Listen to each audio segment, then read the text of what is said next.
Let's take a little trip back in time, both to revisit one of our favorite stories and also meet a man whose future is tied to saving things from the past.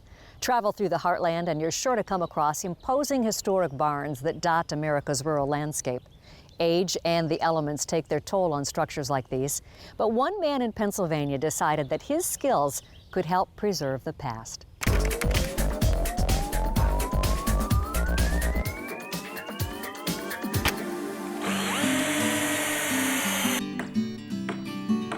It's just a great feeling to know that I'm saving a part of this history that so many people just think it's garbage. I'm saving 80 to 95% of each building that would have otherwise been landfilled or rotting away because the people can't afford to maintain them.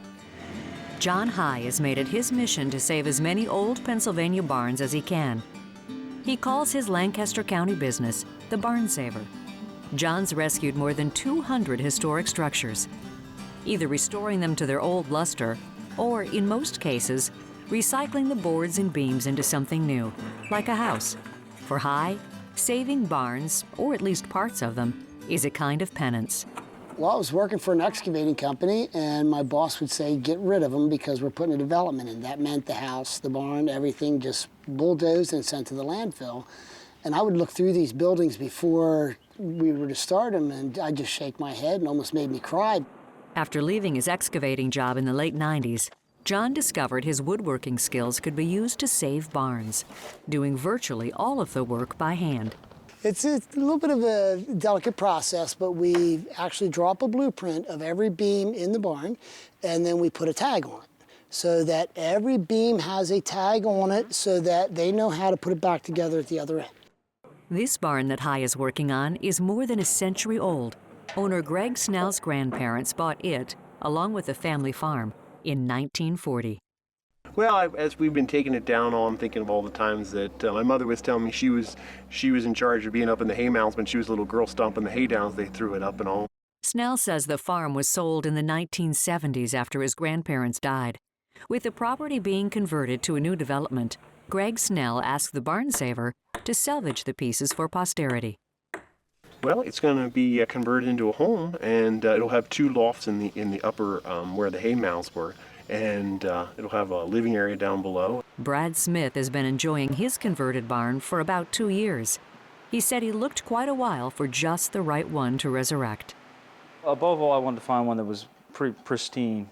Most barns you find and you take down have something wrong with them. There's just the age, there's going to be some sort of problem. Some are worse than others. This one was really in good shape. Smith says there's a real charm in living in a home that's built this way. The idea was to get the grand feel. This is actually how it would be set up, how it was set up originally, where the hay wagon would pull right in here and they would fill the barn with hay to either side. Smith says it's a challenge to take an unheated, aging structure and turn it into a house with modern conveniences. Brad calls it the perfect marriage of old and new. But John High worked his magic once again. Some of the magic John makes with old barns has been immortalized in an illustrated children's book written by High's author wife, Linda.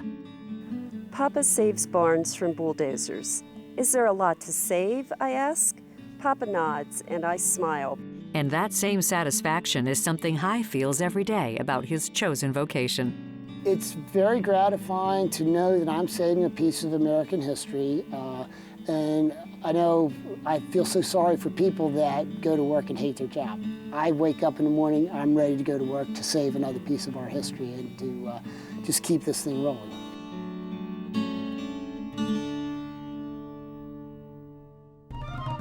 History is big in Pennsylvania. In addition to centennial and bicentennial farms, the Keystone State was home to the first presidential mansion in the United States, some of the first newspapers in the New Republic, and the world's first oil well. And while most folks associate Daniel Boone with Kentucky, the celebrated woodsman was born just outside Reading, Pennsylvania.